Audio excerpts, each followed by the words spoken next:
Hi, this is Bill Varney from Your Saltwater Guide with your surf fishing report for Thursday, December 19th.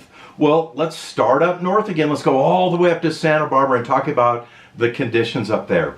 Santa Barbara had some very calm conditions last week. A little bit of wind through the weekend, a little bit of a wind swell going on there, but all in all, a little bit slower last week than it looks like this next week's going to be. Last week we saw a fairly good bite on perch. Those perch were biting anywhere from Goleta all the way down to about East Beach in Santa Barbara. They were all smaller fish, but there was an abundance of them. And then the other good news for Santa Barbara was this week, although the fish were smaller, we had quite a few that were under legal size.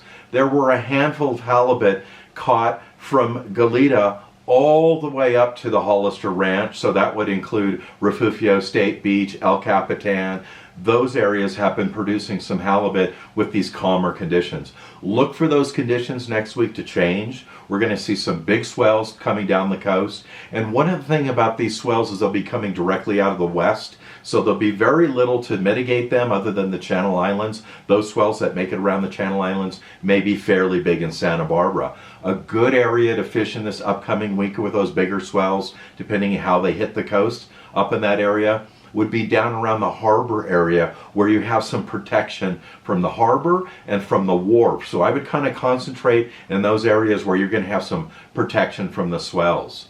When we go down the coast just a little bit to the Carpinteria area, Carpinteria continues to remain very good for perch, but the perch have been especially good in that area a little bit south of the campground area around the points and the rock areas, and of course down by the oil pier there.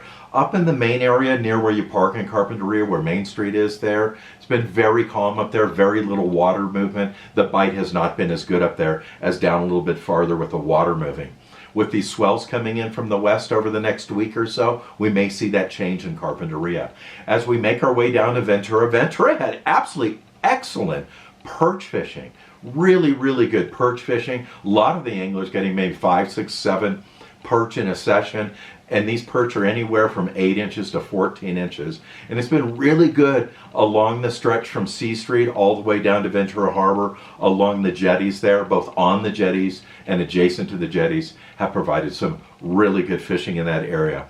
And the big news from up there is kind of a surprise to most of us. It's a cold water corbina. One angler caught a 24-inch or so, maybe even bigger, corbina in the surf just this last week up in Ventura. And that angler told us, he said, you know, we often see them this time of year up there. Now, I know that. I've seen them from Carpinteria to Ventura late in the summer, into the fall, and really into the beginning of the winter here. We're going to see corbina in that area. Very few anglers are looking for them. And he also mentioned that this year it seems to be less up in that area than in previous years. The main reason for that, as that water warms in the south during the summer, those bigger corbina make their way to the north, and they stage farther up north where the water's a bit cooler and there's a lot more sand crabs. That comes at the end of the summer, so that's why they would be up there at this time of the year. They will begin making their way back down south or inside harbors or estuaries and so forth over the next month or so, and you'll really see none of them once we get past the month of December. So fishing in Ventura has been good. We make our way down to Malibu. Not a lot of news out of Malibu other than the fact that this bite on calico, surf perch, barred surf perch, walleye surf perch has been very good in that area and continues to be good. Certainly the best areas up there would be anywhere from El Matador Beach all the way to Point Mugu, and every one of the beaches or the state beaches in between there, above county line and below county line. So that continues to be very good perch fishing.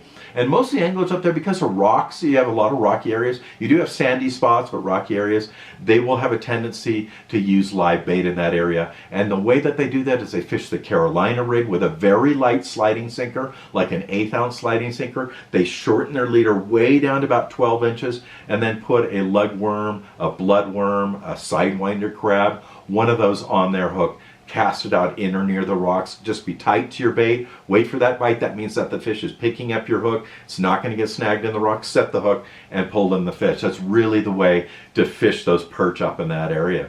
So Malibu, once again, continues to be good, and it will avoid some of this swell coming up, so that may be a good spot for you to target in the next week or so. South Bay has had some really good perch fishing in the El Porto and that El Segundo area between the swells there. That continues to be good. Grubs fished on a 3/4 ounce sliding sinker with, once again, a shorter leader, maybe a 12 to 18 inch leader, has been very effective in that bigger surf. Look for the surf in that area to get absolutely enormous over the next week, and it will shut down surf fishing and probably a lot of swimming and surfing and beach going on the South Bay beaches in this upcoming swell, especially around the middle of next week, right around Christmas Day is going to be incredible up there. Orange County remains to be good. Now, this last swell we saw came in out of the west, so there was as much swell in Orange County as there was in LA County, but it didn't blow things out, and fishing in Huntington Beach continues to be good. Really, the big news down there has been the yellowfin croaker bite. This is the traditional time of year those yellowfin croaker go crazy, and one thing that the yellowfin love is the iron. We always joke about the iron in the surf.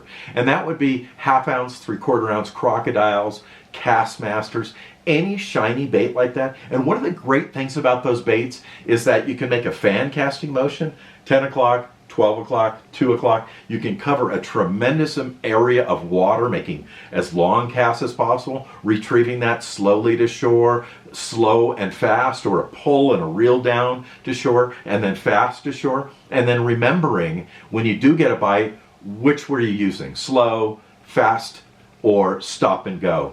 That's what's important. Figure out what speed the fish are biting that day. So yellowfin croaker have been doing great on those lures. And then also in Huntington Beach and down at the Newport jetties, surf fishing for barred surf perch, walleye surf perch, and even shiners down in those areas have all been very good. We've not seen any giant fish, but they're around the cliff area, which is Pacific Coast Highway and Golden West Street. Right around that zone, the cliffs there have had some 14-inch perch in that area, barred surf perch. Some very good fishing in Orange County continues. Not much news from southern Orange County, but I'm sure down in the San Clemente area and the Cottons area, we're seeing some nice perch down there. And then when we make our way down to San Diego, not a lot of news from San Diego. A lot of reports of these smaller perch being caught on all the different beaches. The biggest news of the week was the fact that 2 nice-sized spot fin croakers were caught on lugworms on the Carolina rig at Torrey Pines this week. So that's a really, that really bodes well for the winter, that hopefully the spot fin, we see the yellowfin croaker picking up. Hopefully now the spot fin croaker will pick up a little bit more too. So keep your eye on the water this week. NOAA has given us a warning, and let me just read it for you. We're going to see some very big surf beginning really today through all of next week, maybe some of the biggest of the year happening. And NOAA's statement is, surf directly from the west with 15-foot face ice will cause concerns by creating numerous hazards, not just in the surf zone, but also for bystanders on the beach, piers, jetties, etc. Powerful surf like this can create rogue waves that quickly wash up much farther onto the sand, bike path, and even into parking lots, and easily overtake jetties with flooding waves known to pull people out to sea to their death. Caution is strongly advised. So my advice for this week is, first of all, try to concentrate maybe a little bit more on south-facing beaches. The swell's going to be mitigated there. And then second, and most importantly, if you fish out on a jetty somewhere, be sure that before you start fishing, you figure out your escape route and you don't get yourself in a position where you're going to get washed off the rocks. Well, that's the surf report for this week. Thank you everybody for watching, and I'll see you on the beach. Thank you for watching our surf fishing report. To learn more about surf fishing, go to yoursaltwaterguide.com, where you'll find videos, dozens of articles, and our weekly surf fishing game plan to help make you a better angler on the beach. Once again, yoursaltwaterguide.com. Thank you so much for watching.